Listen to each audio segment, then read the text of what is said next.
berbicara tentang nasab, maka harus memakai standar nasab yang telah ditentukan oleh ulama.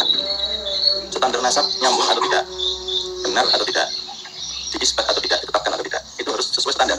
Sekarang tidak usah melebar ke sana kemari, standar nasab itu diakui dan nyambung, diisbat oleh ulama itu apa? Maka kita lihat standarnya. Al-Imam Ibnu Qudamah dalam kitabnya Al-Mughni halaman 141 juz 10, beliau ini ulama abad 7 karena wafat di 620 Hijriah, sezaman dengan Imam Fakhrur Razi yang ngarang kitab Asy-Syajarah Mubarakah yang menjadi dalil mereka. Imam Fakhrur Razi wafat tahun 606 Hijriah. Beliau menyebutkan standar ukuran, tolak ukur bicara nasab, ikut standar ini harus ada standarnya. Kita berbicara masalah apa, ada standarnya. Apa kata beliau standar ilmiah? Standar untuk menentukan nasab ini terisbat, terkonfirmasi secara ilmiah. Wa ajma'a ahlul ilmi, ajma' sepakat ahlul ilmi, orang yang punya ilmu, sepakat seluruh ulama, kesepakatan ulama, ijma'ul ulama, ala sihhatis syahadah, atas sahnya kesaksian, biha aibil istifadah, yaitu dengan terkenal atau tersebar luas. Ini sah dipakai dalam masalah apa? Nasabi, dalam masalah penentuan nasab, bagaimana dan kelahiran. Jadi standar nasab itu terkonfirmasi nyambung secara ilmiah. Standarnya adalah nasab itu sudah tersebar di daerah orang tersebut secara umumnya.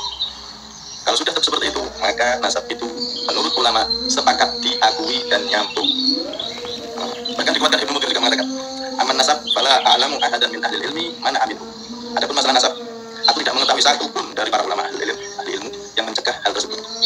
Jadi cukup standarnya nasab ini nyambung, terkonfirmasi apa tidak, itu cukup jika ada istifadah atau syuroh, apalagi tawatur, yaitu tersebarnya berita bahwa nasab ini, orang ini adalah anaknya ini terus tersebar di daerahnya meluas. Yang mana tidak mungkin tidak mungkin ada settingan di situ. Maka seperti itu, ini sudah jadi dalil secara ilmiah nasab itu nyambung. Bismillahirrahmanirrahim. Allahumma sholli ala sayyidina Muhammadin wa ala alihi wa sahbihi ajmain, amma ba'du. Jalana wa iyyakum min ahlil khairi wa sa'ada fid din wad dunya wal akhirah. Semakin hari Ramadan semakin habis, mari kita isi waktu-waktu kita dengan isi yang terbaik. Ibadah, kalau tidak sholat, ngaji, ya belajar. Termasuk menyimak YouTube. Pilihlah konten-konten yang bicara tentang ilmu. Niat belajar, niat menambah pengetahuan. Semoga konten saya termasuk salah satunya. Kalau kamu anggap sebagai narasi kebencian, anggapan itu tidak akan merubah keadaan sesuatu. Begitu ya. Jadi 10 kamu anggap 0, selama ada satunya ya tetap itu 10 ya. Masalahnya berada di anggapan kamu. Kali ini Pak Ustadz ini membaca kitab fikih, kitabnya Ibnu Qudamah. Bahkan dia menyitir ucapan 2 orang, Ibnu Qudamah dan juga Ibnu Mundir. Itu luar biasa ya. Dalam rangka ingin menyatakan bahwa sudah secara ijma, artinya disepakati semua ulama, kalau Bani Alawi itu adalah keturunan Rasulullah. Dengan dasar penetapan nasab mereka itu sudah berdasarkan ijma atau sesuai dengan standar ijma bahwa mereka keturunan Rasulullah. Kenapa? Karena katanya sudah terkenal. Nah, sebetulnya kalau kita cermat, ini narasi bukan membela Habib, bukan membela Bani Alawi. Justru ini sedikit banyak menyerang. Kenapa? Karena justru yang dipertanyakan itu, jika memang benar Imam Ubaidillah adalah putra dari Imam Ahmad Al-Muhajir, kenapa ini tidak terdokumentasikan di kitab-kitab nasab yang memang mencatat para furu atau keturunan-keturunan dari Imam Hasan dan Imam Hussein. Jadi kalau mau bicara sesuatu itu harus paham persoalannya. Bukan orang menafikan nasab, padahal sudah terkenal kok dinafikan. Bukan itu masalahnya. Tetapi ada sambungan satu nama yang tidak pernah dibicarakan oleh zaman yang mendekatinya, kitab-kitab ya. Maksudnya oleh ulama. Di zaman yang mendekati dengan orang itu, bahkan 100, 200, 300, sampai beberapa ratus tahun kok nggak ada yang pernah menyebutkan nama itu. Itu pertanyaan. Justru ini akan memunculkan kesimpulan, apa benar ada? Kalau yang benar ada, mestinya ada yang membicarakan. Apalagi diklaim terkenal, masa terkenal nggak ada yang membicarakan? Justru itu. Jadi malah standar Ustadz ini, ya yang dia angkat tentang nasab isbat bil istifadah, itu ya menjadi beban lagi, menjadi pertanyaan lagi. Istifadahnya di mana? Harusnya istifadah itu ya sesuai dengan zamannya, kan begitu. Kalau mau gampang-gampangnya. Tetapi sebetulnya bukan masalah itu. Itu opini saja ya. Toh tidak ada ulama yang berhujah dengan nasab ini, dengan kitab fikih ini lalu mengisbat mereka sebagai dzurriyyah Rasulullah ya. Mungkin orang ini mencocok-cocokkan saja ya. Jadi saya tanggapi secukupnya saja. Lalu dia membaca kitab. Saya paling suka kalau orang membaca kitab, tetapi tidak tertib ya. Jadi dia sampai membawa makolahnya Imam Mundir itu malah meleset ya. Ini ilmu ya, karena orang ini kan ustadz ya. Ustadz itu harus berhati-hati kalau baca kitab ya. Harus cermat ya. Kalau sampai keliru mengembalikan domirnya kemana, malah menjadi masalah itu ya. Jadi yang pertama ini membaca kitabnya Ibnu Qudamah ya. Kan itu Qaulal Muwaffaq ya. Jadi Al-Muwaffaquddin itu atau Muwaffaquddin itu ya Ibnu Qudamah ya. Fil Mughni dalam kitabnya Al-Mughni. Yang dia baca itu sepotong saja. Ini saya baca redaksi awalnya biar sinkron memahaminya ya. Wa ma tadhaharat bihil akhbaru, dan apa-apa yang sudah sangat terang menderang ya. Artinya sudah semua tahu tentang hal itu. Apa yang terang menderang? Pemberitaannya ya. Sesuatu yang beritanya sudah menyebar ya. Kemudian wastaqarrat ma'rifatuhu, dan telah betul-betul kokoh ya. Istaqarra itu betul-betul tentram, betul-betul kokoh pengetahuannya. Artinya dia benar-benar tahu. Ya. Domainnya kemana itu? Ya kepada kepada sesuatu. Jadi ada sesuatu yang sudah tersebar luas di pemberitaan, sudah orang-orang kenal, dan dia itu sudah benar-benar istiqrar, benar-benar tahu ya di dalam hatinya ya. Fi qalbihi, di dalam hatinya. Jadi dia sudah dengan tenang, sudah sangat yakin bahwa dia tahu bahwa beritanya sudah menyebar luas. Jadi dia tahu ada berita yang menyebar luas. Kemudian syahida bihi, maka dia boleh bersaksi dengan itu.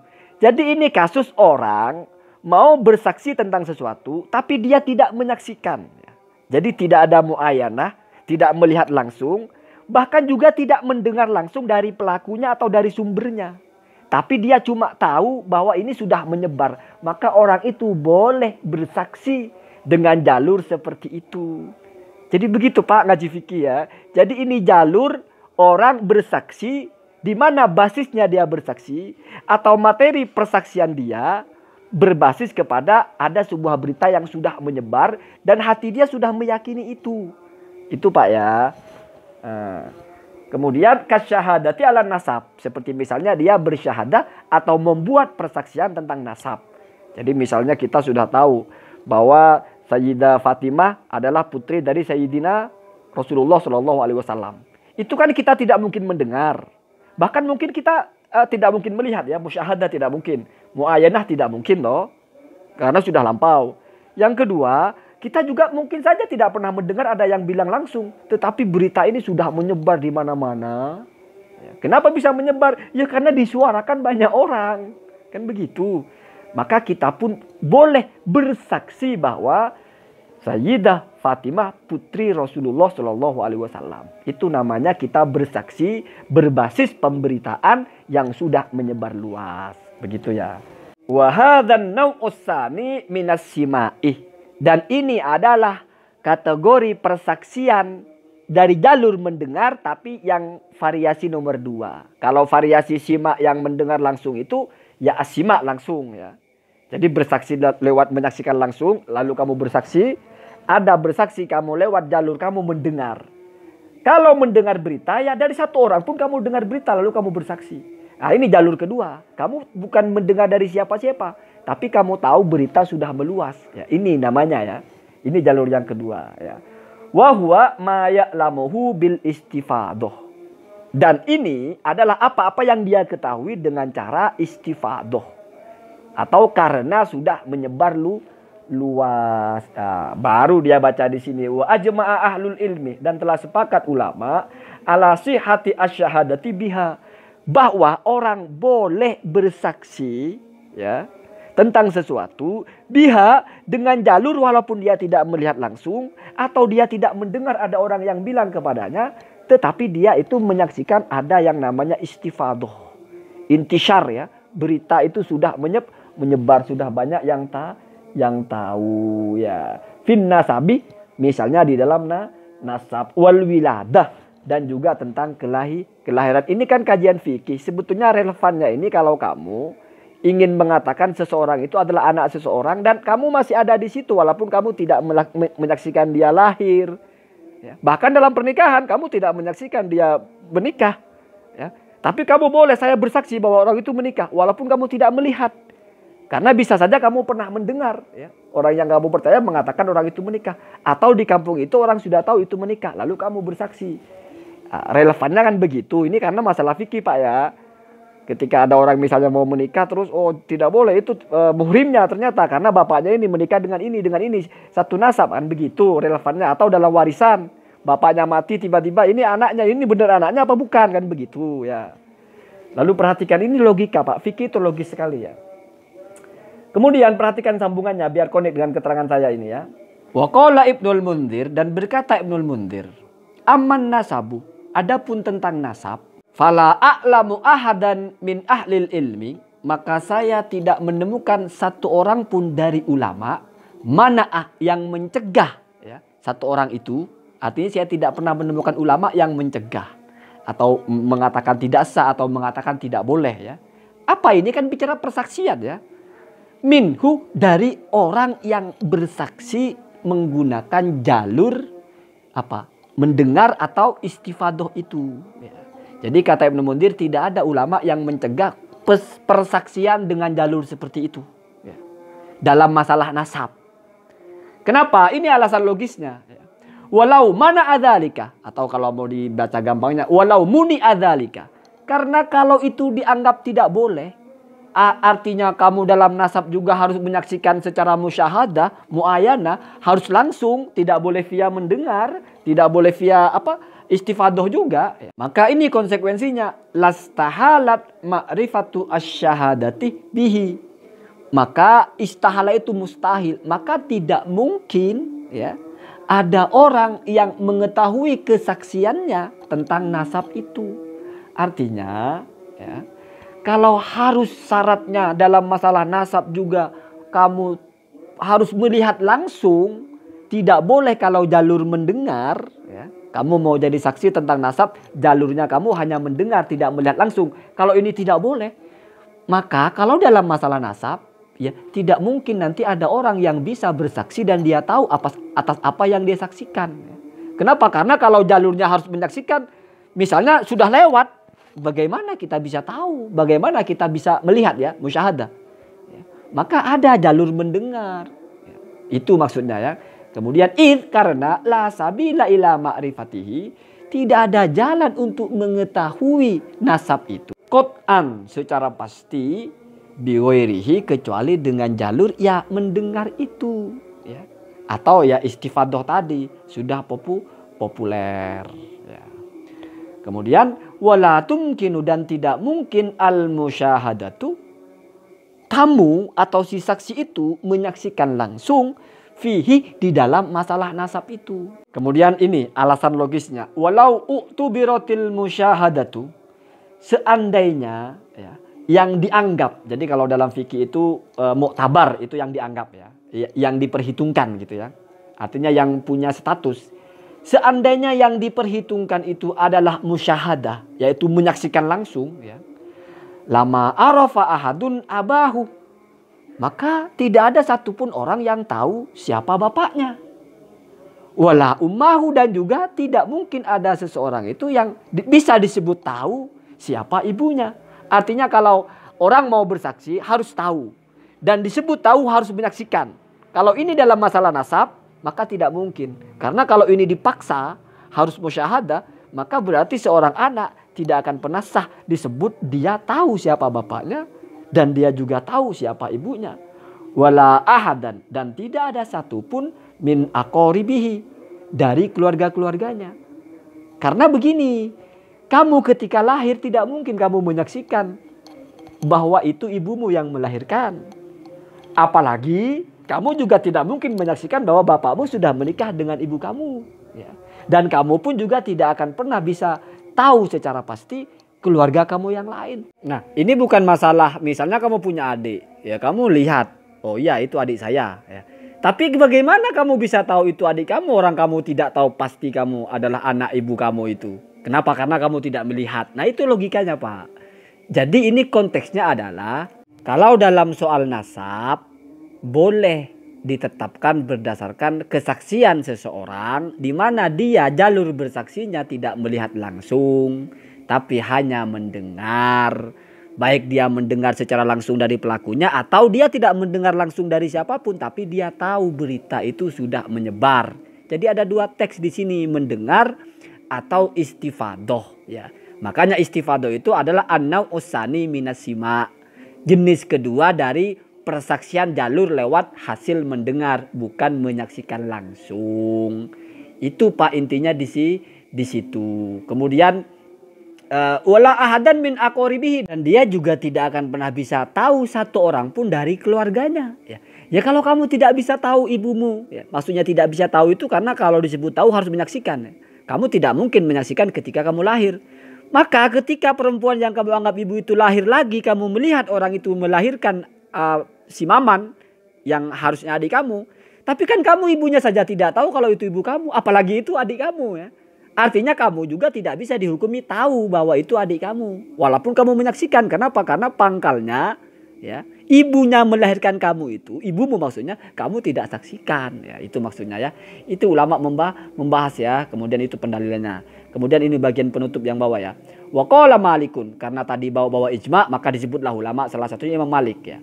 Laisa indana, tidak ada satupun di antara kita man orang ya, atau tidak akan ada di antara kita itu orang yashhadu yang pernah menyaksikan ya, ala ahbasi ashabi Rasulillah sallallahu alaihi wasallam illa bisimai, atas peristiwa ya. Ahbas itu ini kan bab wakaf ya. Imam Malik kan bicara tentang dalam wakaf itu kesaksian berdasarkan mendengar itu juga boleh. Nah, maka di sini konteksnya adalah tidak ada orang yang menyaksikan wakaf-wakaf para sahabat kepada Nabi ya. Itu maksudnya indahnya itu di antara kita ya, kalau sahabat dulu yang menyaksikan ya. Maka kata Imam Malik, dan wakaf itu sah ya. Contohnya kita sepakat kalau sahabat itu dulu wakaf kepada Nabi ya. Maka dari itu ya kita pun kalau ada wakaf walaupun kita tidak menyaksikan langsung, selama ada kita mendengar itu wakaf ya sudah, itu sah. Itu konteks hukumnya Pak ya. Jadi karena tidak ada yang tahu di antara kita illa bisima'i, kecuali dengan mendengar. Kemudian ini tentang Imam Ahmad. Wakilah, dan pernah ditanya li Ahmad, kepada Imam Ahmad ya, diucapkan kepada Imam Ahmad.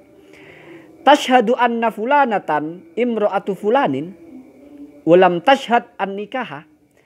Ini pertanyaan ya. Apakah engkau mau atau boleh, atau maksudnya membolehkan ya, apakah Anda siap bersaksi bahwa si perempuan ini adalah istri dari laki-laki itu, fulana adalah istri dari fulan itu, padahal Anda tidak menyaksikan dengan secara langsung pernikahan mereka? Itu pertanyaannya. Faqala, maka Imam Ahmad menjawab, na'am, ya, saya bersaksi. Kemudian idza kana mustafidon fa asyhadu. Nah, apabila pernikahan itu sudah menyebar, artinya sudah semua orang tahunya begitu, maka saya pun akan bersaksi, begitu ya. Aku lu ya, dan saya berkata atau saya berpendapat lah, ini kan Imam Ahmad ya. Inna Fatimata ibnatu Rasulillah sallallahu alaihi wasallam. Sayyidah Fatimah itu adalah putri Rasulullah sallallahu alaihi wasallam. Wa anna Khadijah ya, dan sesungguhnya Sayyidah Khadijah wa Aisyah, dan Sayyidah Aisyah zaujahu, adalah keduanya merupakan istri Rasulullah sallallahu alaihi wasallam. Wa kullu ahadin, dan semua orang di antara kita ya, yashhadu bidzalika, bersaksi tentang hal itu, bahwa Fatimah putri Rasul, bahwa Sayyidah Khadijah, Sayyidah Aisyah ya istri Rasul ya. Min ghairi musyahadatin, tanpa menyaksikan ya, tidak menyaksikan pernikahannya ya, tidak menyaksikan lahirannya. Kenapa berbeda antara lahiran dan pernikahan? Kalau pernikahan itu berarti mau memastikan siapa bapaknya. Kalau lahiran memastikan siapa ibunya, karena terkadang ada orang yang tidak ada bapaknya dia lahir. Oh berarti ini anaknya ini. Begitu ya.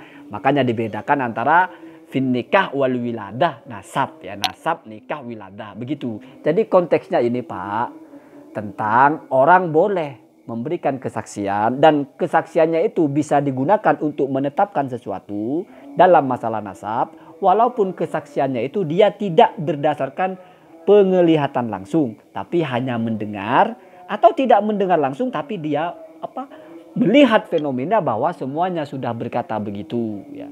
Artinya mayoritas mengatakan begitu, sudah populer. Nah, tentang yang disampaikan Kiai Imaduddin justru mempertanyakan itu, kok tidak populer zaman dulu, kok populernya belakangan. Itu Pak ya, sebetulnya itu yang perlu dikaji. Ya siapa tahu mungkin ada kitab-kitab yang belum dicetak atau mungkin tidak beredar di Indonesia ya. Keilmuan itu kan luas ya. Jadi ini tetaplah kita anggap sebagai perdebatan ilmiah saja. Allahumma hadina ahdas